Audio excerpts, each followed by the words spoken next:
Hello everyone, welcome to MS Teaching. We are doing the third and last chapter of biology of ninth class, that is improvement in food resources. और ये इस chapter का दूसरा video है. अगर आपने first video नहीं देखा है तो आप MS टीचिंग चैनल पे जाके उसको देख सकते हैं. आज के इस वीडियो में हम मेनली पढ़ेंगे कि हम अपनी क्रॉप की इल्ड को कैसे इम्प्रूव कर सकते हैं. क्रॉप्स की इल्ड मीन्स जो आउटपुट उनसे मिलती है उसको हम कैसे इम्प्रूव कर सकते हैं. लेकिन इस टॉपिक को स्टार्ट करने से पहले हम जान लेते हैं कि कुछ बेसिक सी फार्मिंग प्रैक्टिसेस, जो अच्छी फार्मिंग प्रैक्टिसेस हैं उनके बारे में. तो इम्प्रूविंग फार्मिंग प्रैक्टिसेस कैसी हैं, इम्प्रूव फार्मिंग प्रैक्टिसेस कैसी होनी चाहिए. फर्स्ट आ गया चॉइस ऑफ सीड. जब भी आपने कुछ अपने खेतों में कोई क्रॉप लगानी है तो सबसे पहले हम क्या करते हैं, हम सीड की सिलेक्शन करते हैं. और चॉइस ऑफ सीड ऐसी होनी चाहिए कि हमें हेल्दी सीड लेने हैं. कैसे चॉइस ऑफ सीड में क्या आ गया, always select healthy seeds. Next आया नर्चरिंग द क्रॉप प्लांट्स. बीज लगा दिया, फिर उसके बाद उसकी देखभाल, उसको टाइम टू टाइम उसको इंसेक्टिसाइड्स, पेस्टिसाइड्स, वाटरिंग, ये सारा उसका नर्चरिंग करना, अच्छे से देखभाल करना, ये भी गुड फार्मिंग प्रैक्टिस में आता है. एंड थर्ड आया protecting the crops from loss during growth. कि जब ग्रोथ के दौरान उसको कोई इंसेक्ट, कोई बीमारी तो ये हार्म नहीं कर रही है, उनसे उसको प्रोटेक्ट करना. एंड आफ्टर हार्वेस्ट, और काटने के बाद उसको अच्छे से सुखा के स्टोर करना है. तो ये आती हैं हमारी improved farming practices. Selection of healthy seeds, nurturing the crop plants, that is time to time irrigation and fertilisers add करना. एंड थर्ड आया protecting the crops from loss during the growth and after harvest. Okay, अब आ जाते हैं आज के main topic पे, that is improving crop yield. हम अपनी क्रॉप की इल्ड को कैसे इम्प्रूव कर सकते हैं, इसको हम वेरी क्विकली, बहुत इजी सा टॉपिक है. तीन तरह के स्टेप्स हैं फॉर इम्प्रूविंग क्रॉप इल्ड. पहला तो आ गया कि क्रॉप की जो वैरायटी है उसमें इम्प्रूवमेंट करके, कि हमारे क्रॉप के प्लांट ऐसे होने चाहिए, वो ऐसी कंडीशन को टॉलरेट कर सकें, क्रॉप की वैरायटी में इम्प्रूव करके. दूसरा आया crop production improvement. And third is crop protection management, उनको प्रोटेक्ट कैसे कर सकते हैं. तो ये तीन मेन हेडिंग्स हैं. इनमें से आज की इस वीडियो में हम एक ही को करेंगे, that is crop variety improvement से हम कैसे क्रॉप इल्ड बढ़ा सकते हैं. क्लियर. तो क्रॉप वैरायटी इम्प्रूवमेंट में आता है डेवलपमेंट ऑफ क्रॉप्स. ऐसी क्रॉप्स की वैरायटी डेवलप करना जो ज़्यादा आउटपुट दें, अच्छी क्वालिटी वाली आउटपुट हैं. अगर हम ग्रेन या सीरियल्स ऑब्टेन कर रहे हैं तो उनमें अच्छे न्यूट्रिएंट्स हों, और जो हमारी फसल है वो बायोटिक और एबायोटिक स्ट्रेसेस को सहन करने लायक हो, और उसकी बहुत वाइडर अडेप्टेबिलिटी हो डिफरेंट क्लाइमेटिक कंडीशंस के लिए, and good response to fertilisers. तो क्रॉप वैरायटी इम्प्रूवमेंट में इन्हीं पॉइंट्स को हम डिटेल में करेंगे आज. पहला पॉइंट क्या आना चाहिए कि हमारे जो क्रॉप प्लांट्स हैं वो कैसे होने चाहिए. क्या चाहते हैं, अगर आप कोई, मान लो आप you are a farmer, assume करो आपने कोई क्रॉप प्लांट लगाया तो आप क्या चाहते हैं, वो कैसा हो, ज़्यादा इल्ड दे वो. क्लियर. तो एक तो हम ये चाहते थे कि हायर इल्ड वाले प्लांट्स हों, ताकि हमारी प्रोडक्टिविटी जैसे कि पॉपुलेशन बढ़ रही है उस हिसाब से, और लैंड एरिया कम है तो हमारी प्रोडक्टिविटी जो है क्रॉप से ज़्यादा हो. हाई यील्ड वाले प्लांट्स चाहिए हमें. दूसरा, हम कहाँ इम्प्रूवमेंट चाहते हैं कि जो क्वालिटी हो. अच्छा, खेतों में फसल तो लगा दी, लेकिन उससे जो आउटपुट आई, मान लो जो फ्रूट्स आए या सीरियल्स आए, उनमें न्यूट्रिएंट्स कम है, तो ये तो हम नहीं चाहते. तो हम चाहते हैं कि जो आउटपुट है हमारी क्रॉप्स की वो अच्छी क्वालिटी वाली हो. जैसे सीरियल क्रॉप्स हैं तो उनमें क्या होना चाहिए, उनमें जो कार्बोहाइड्रेट्स हैं वो ज़्यादा होने चाहिए. मान लो वीट है तो वीट की जो बेकिंग क्वालिटी है वो बहुत अच्छी होनी चाहिए. पल्सेस अगर हम लगा रहे हैं अपने खेतों में तो उनमें प्रोटीन ज़्यादा होनी चाहिए. अगर ऑयल वाले प्लांट्स लगा रहे हैं जिन सीड्स से ऑयल मिलता है तो उसकी ऑयल क्वालिटी में सैचुरेटेड फैट ज़्यादा होना चाहिए. अगर फ्रूट्स एंड वेजिटेबल की अगर हम क्रॉप्स ग्रो कर रहे हैं तो उनकी जो प्रिजर्विंग क्वालिटी है, मतलब वो जल्दी ख़राब ना हो, ऐसे होने चाहिए. ठीक है. तो 2 पॉइंट कर लिया हमने. हम कहाँ इंप्रूवमेंट चाहते हैं, एक जो प्लांट लगाए वो हाई इल्ड दें, दूसरी इम्प्रूव्ड क्वालिटी, उनके जो न्यूट्रिएंट्स हैं उनमें वो अच्छे होने चाहिए. तीसरा आया हमारे जो प्लांट्स हैं वो बायोटिक एंड एबायोटिक रेजिस्टेंट होने चाहिए. अब biotic, what are the biotic factors. Biotic factors are the living organisms that affect our crops. इसमें आ जाते हैं आपके इंसेक्ट्स आ जाते हैं, डिजीज़ कॉजिंग बैक्टीरिया वायरसेस ये आ जाते हैं, और रैट, पिग्स, ये सारे स्क्वेल्स, ये सारे रोडेंट्स में आ जाते हैं। These are the biotic. और जो हाँ एक इम्पॉर्टेंट, जो हमारी प्लांट्स के साथ जो वीड्स ग्रो करते हैं वो भी compete करते हैं न्यूट्रिएंट्स के। वीड्स होते हैं unwanted plants that grow with our crops. तो ये सारे आ गए बायोटिक फैक्टर। दूसरा एबायोटिक फैक्टर्स होते हैं जो नॉन लिविंग ऑर्गेनिजम्स होते हैं। Abiotic factors are the non living factors that affect our crops. तो एबायोटिक फैक्टर्स में क्या क्या आएंगे? Extreme hot weather, frost, cold weather, floods, drought, ये सारे एबायोटिक फैक्टर्स में आते हैं। तो बायोटिक और एबायोटिक फैक्टर्स तो मैंने आपको बता दिया क्या हैं। अब ये हमारी क्रॉप्स को हार्म कर सकते हैं, तो हमारी क्रॉप के जो प्लांट हैं वो रेजिस्टेंट होने चाहिए, मतलब इन बायोटिक और एबायोटिक फैक्टर्स को टॉलरेट करने वाले होने चाहिए। क्लियर? इजी है ना? Crop plants faces many biotic that is pathogen insect and nematodes diseases. And abiotic factor में क्या आया? Drought, flood, salinity, heat, cold and frost stresses. And varieties resistant to these stresses can improve crop production. Clear? Next आया change in maturity duration. अब हम क्या चाहते हैं? अगर हम प्लांट लगा रहे हैं अपने खेतों में, तो मैं ये चाहती हूँ कि अच्छा ये शायद 7 महीने की बजाय ये 5 महीने में ये मुझे आउटपुट दे दे, ये पक के फसल मेरी तैयार हो जाए और मेरा खेत फिर से खाली हो जाए, ताकि मैं 1 साल में ज़्यादा क्रॉप्स ग्रो कर सकूँ। तो चेंज इन मैच्योरिटी ड्यूरेशन, कि मैच्योरिटी ड्यूरेशन में भी मैं चाहती हूँ कि मैच्योरिटी पीरियड मेरे क्रॉप प्लांट का छोटा हो। Short duration crops are more economical as they draw less nutrients from the soil. एक तो कम टाइम तक सॉइल में ग्रो करेंगे तो न्यूट्रिएंट्स भी कम लेंगे। Reduce cost of crop production and allow the farmers to grow multiple rounds of crops in 1 year. ये भी फैक्टर अच्छा, ये भी हम चाहते थे कि उनकी जो ड्यूरेशन है मैच्योरेशन की वो कम हो। अब फसल तो लगा दी, लेकिन हम और क्या चाहते हैं कि एक साथ पके। जितनी भी हमने क्रॉप्स लगाई हैं उनका जो मैच्योरिटी पीरियड है वो यूनिफॉर्म होना चाहिए, सेम होना चाहिए। इससे क्या होगा? जो हार्वेस्टिंग कॉस्ट है फार्मर्स की वो कम होगी, कम खर्चा आएगा उसकी हार्वेस्टिंग पे, और जल्दी और ईजिली हार्वेस्टिंग हो जाएगी। यूनिफॉर्म मैच्योरिटी होनी चाहिए। नेक्स्ट इज़ वाइडर अडेप्टेबिलिटी होनी चाहिए।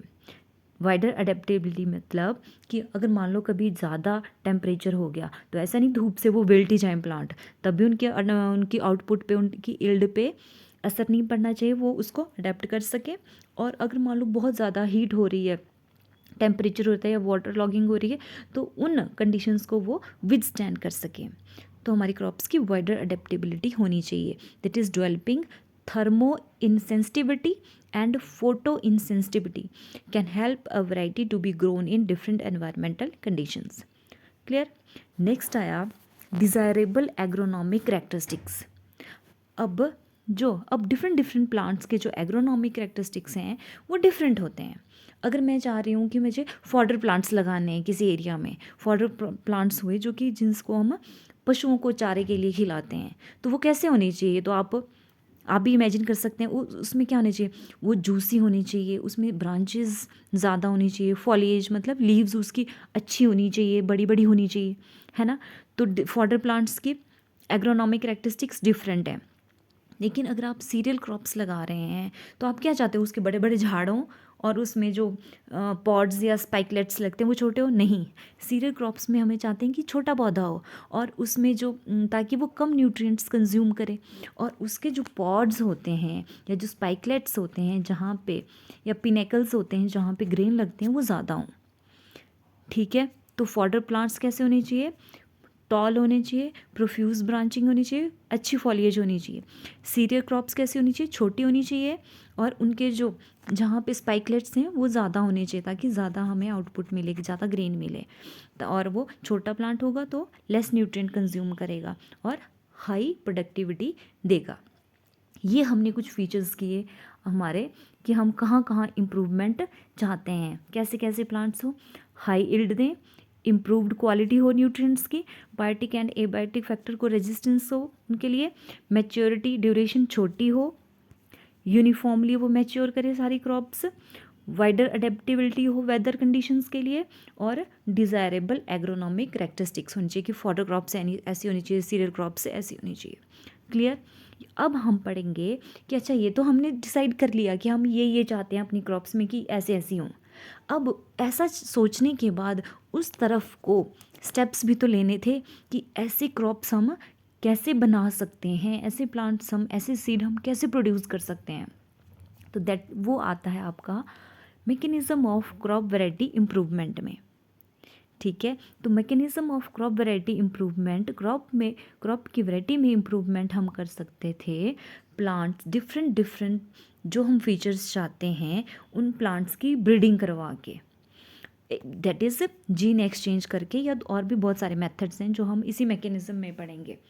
It is achieved through plant breeding. Plant breeding is the science and practice of developing varieties having desired characteristics. Plant breeding में हम क्या करें, ऐसी वैरायटीज़ को डेवलप करते हैं जैसा कि हम चाहते हैं उनमें फीचर्स हों। तो फर्स्ट स्टेप आ गया इंट्रोडक्शन। इंट्रोडक्शन ये किसी टॉपिक की इंट्रोडक्शन नहीं है, किसी नई जगह पे कोई प्लांट लाना। मान लो आप रहते हो दिल्ली में, तो दिल्ली में कोई ऐसा प्लांट लाना जो वहाँ पहले से ग्रो नहीं करता था, उसको बोलेंगे इंट्रोडक्शन। टेकिंग अ जीनोटाइप और a group of genotype into a new place और environment where they were not grown previously is known as introduction. Clear.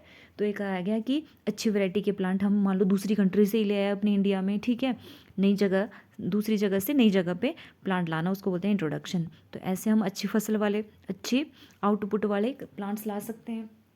Next है selection.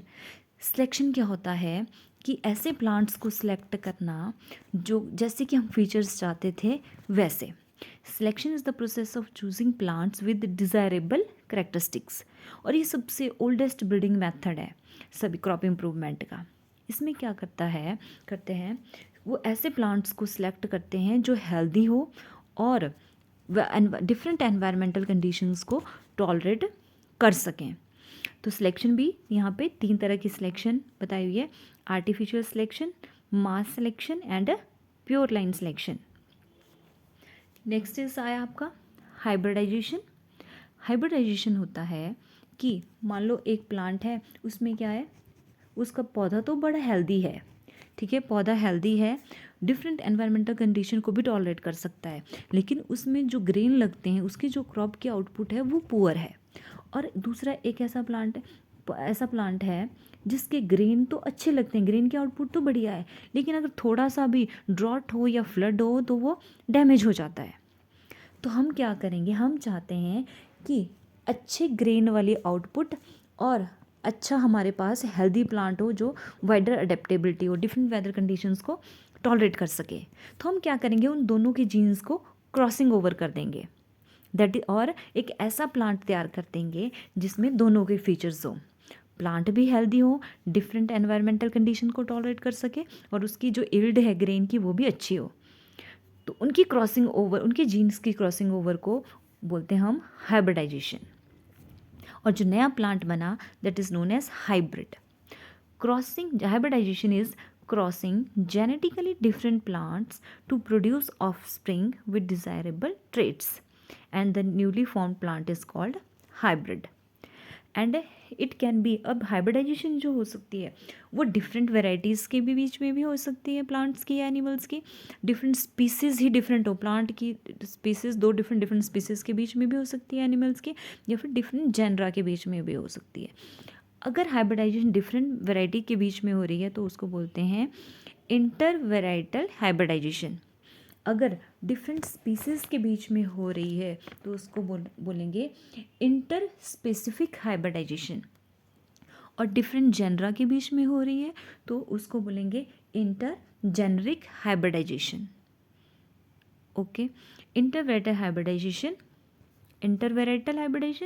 is when two different varieties of the same species are crossed. Interspecific hybridization between two different species के बीच में, और intergeneric hybridization between two different genera और crossed उनके बीच में होगी। Next हम कैसे नेक्स्ट कैसे हम नए क्रॉप इम्प्रूवमेंट कर सकते हैं, दैट इज़ म्यूटेशन ब्रीडिंग। अब म्यूटेशंस क्या होता है? Mutation is sudden change in genes. Genes में चेंज होगा तो उसके ट्रेट्स या करेक्टरिस्टिक्स में भी चेंज होगा, दैट इज़ म्यूटेशन ब्रीडिंग। और म्यूटेशंस हम कैसे, कुछ तो नेचुरल होती हैं, कुछ इंड्यूस्ड होती हैं जो आदमी खुद करता है, जैसे कि इरेडिएट करके उनको डिफरेंट रेडिएशन से इरेडिएट करके जीन्स को चेंज कर देना।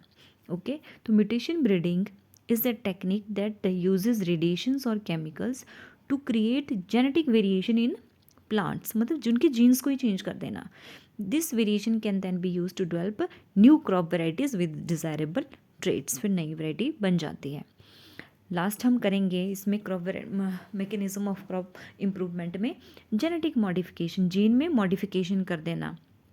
मतलब किसी और प्लांट से जो हम चाहते हैं, जिस पर्टिकुलर मतलब हाइट का जीन चाहते हैं, तो वो हाइट वाला जीन उसमें इंट्रोड्यूस कर देना। A modern technique that involves introducing desired genes from one organism into another, that is known as genetic modification. तो ये आज के इस वीडियो में हमने किया क्रॉप वैरायटी इम्प्रूवमेंट कहाँ कहाँ कर सकते हैं और किस तरह से कर सकते हैं। अब मैं 2 NCERT क्वेश्चन जो इससे रिलेटेड हैं उनको भी बता देती हूँ। How do biotic and abiotic factors adversely affect crop production. Biotic मैंने बताया कि लिविंग फैक्टर, तो आपने बता देना है कि biotic factors are the living factors और living organism that affect our crop production, like weeds. Growth of weeds affect our crop production by competing for nutrients and space. एक तो weeds आ गए, वो बायोटिक में आते हैं। दूसरा आ गया आपका जो इंसेक्ट्स होते हैं, जैसे ग्रास हॉपर हो गया, रोडेंट्स हो गया, कैटरपिलर हो गया, वो हमारी क्रॉप्स को हार्म पहुंचाते हैं, नुकसान पहुंचाते हैं। और आ गया तीसरा फैक्टर आ गया disease causing organism like viruses, bacteria and fungi, ये भी हमारी क्रॉप प्रोडक्शन को एडवर्सली अफेक्ट करते हैं। बायोटिक फैक्टर हो गए, ठीक है, weeds, rodents and disease causing organisms. अब एबायोटिक फैक्टर ले लेने हैं आपने। एबायोटिक फैक्टर क्या बताया था मैंने इस वीडियो में कि जो नॉन लिविंग कंपोनेंट हैं एनवायरनमेंट के, वो भी हमारी क्रॉप प्रोडक्शन को अफेक्ट करते हैं। इसमें आ गया जैसे water logging, drought, heat, cold and frost. तो ये हो गया इसका answer. Next NCERT question is what are the desirable agronomic characteristics for crop improvement. तो इसमें आपने 2-3 एग्जाम्पल ले लेने हैं। जैसे पहले आपने बता देना है कि सीरियल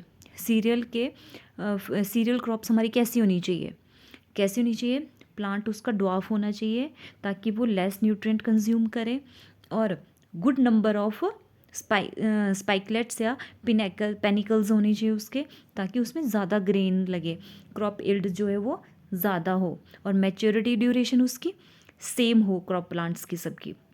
दूसरा ये तो हो गया सीरियल का। दूसरा ले लेना आपने फॉडर क्रॉप्स, जो कि एनिमल्स को चारे के लिए हम खिलाते हैं, वो कैसी होनी चाहिए, उसमें प्रोफ्यूज़ ब्रांचिंग होनी चाहिए, फॉलिएज ज़्यादा होनी चाहिए, लीव्स ज़्यादा होनी चाहिए, और उसके स्टेम्स कैसे होनी चाहिए, जूसी होनी चाहिए। दूसरा फीचर आ गया। और तीसरा आपने ले लेना है लेग्यूम्स का, जिसमें दालें वगैरह आती हैं, तो वो कैसे होनी चाहिए, उसके जो प्लांट्स होने उनकी ब्रांचिंग ज़्यादा होनी चाहिए ताकि ज़्यादा से ज़्यादा पॉड्स लगें और हमें ज़्यादा आउटपुट मिले। मोर ब्रांचिंग होनी चाहिए, गुड फॉलिएज होनी चाहिए, और मोर पॉड्स होने चाहिए। पॉड्स होते हैं वो फलियां जैसी जिनके अंदर सीड्स होते हैं, जैसे कि मटर के पॉड्स होते हैं, उसके अंदर मटर होते हैं। मोर पॉड्स होने चाहिए एंड पॉड्स भी विद मोर सीड्स होने चाहिए। ठीक है, तो this is all about our today's topic, that is improvement in crop varieties. If you like the video, then please subscribe my channel, that is MS Teaching. Thank you.